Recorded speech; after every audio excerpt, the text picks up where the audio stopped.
Hello, I am so happy to be here with you today, and I'm so happy to have you here with me. Dr. Will Cole said something pretty profound recently. He said continually eating foods that don't love you back is like staying in a toxic relationship and wondering why you're still miserable. Avoiding foods that don't love you back isn't restrictive, it's self-respect. Pretty profound, huh?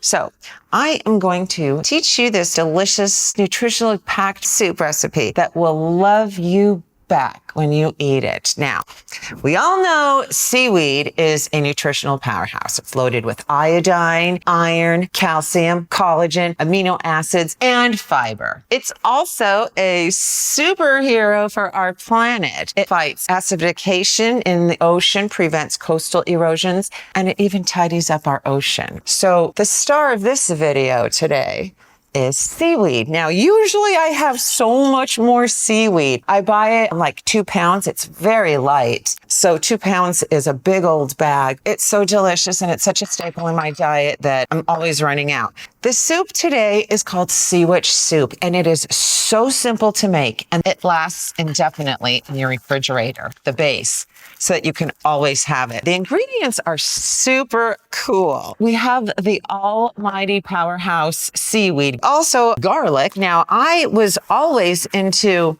little garlic. I did try elephant garlic once. I wasn't impressed with it. This was years ago.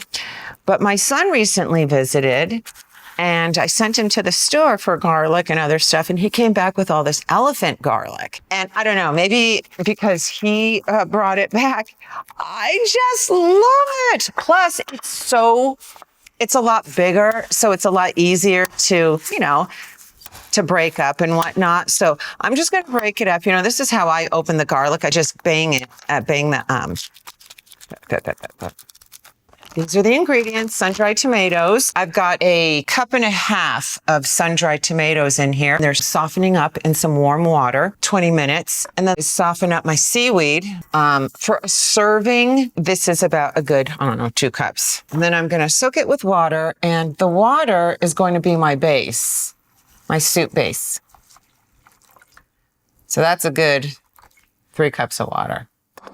All of my ingredients, they're like powerhouses of nutrition. Here's ginger, about 1 cup of ginger, 1 cup of garlic, 1.5 cups of sun-dried tomato, 1.5 cups of lemon juice, 1/4 cup of Tamari, extra virgin olive oil, 1/2 cup. Yeah, 1/2 cup, because this is a base. You're not going to consume a whole 1/2 cup. So this is what lasts indefinitely in the fridge. Lemon juice, oil, olive oil, and ginger and garlic. If you could whiff this or even taste it, oh my God, it's just so lovely. So I'm not putting all of it in. I'm going to leave some in the blender for my soup.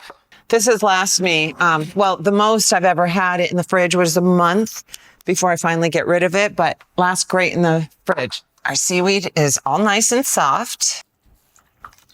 So here we have this. I'm just going to add the water that I have been soaking the seaweed in. And this is how big of a bowl I use when I make this soup because it's just so delicious. The colder, the more delicious it tastes. So you take your avocado, mash it up. I just sprinkled some lemon juice in there, some sea salt, cilantro. Cilantro is a great chelator. I like putting a little habanero or any other hot pepper. You can also put some red pepper, would go pretty lovely in there. I never tried cucumber, but it's great too if you want to.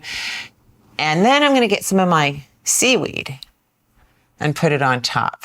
Now I am going to blend my soup base.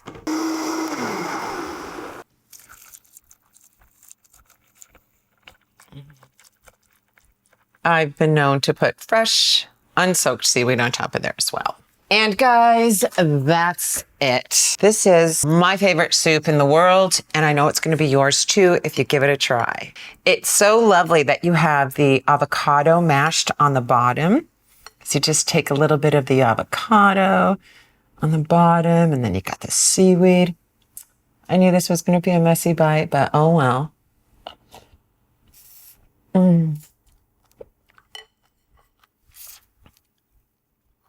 It's just such a lovely soup, you know? It's light. It's got so many different textures going on there. I hope you guys make it. It's so good. And look at this is whenever I want to get more of this, recreate this, all I have to do is take a couple spoonfuls of this, throw it in the blender, mash some avocado, throw some cilantro in the bowl, and there you've got a masterpiece that is going to worship your body when you eat it. So, guys, stick with food that loves your body because you only have one. And you just feel so good when you eat like this. So, thanks for joining me. I'm going to go finish my soup right now. And I look very forward to seeing you in the next video to talk about other things, other foods that I use and eat and create that have helped me feel my best, look my best, and just feel really great into my 50s and beyond. So, I'll see you in the next video, guys. Have a wonderful day. Bye.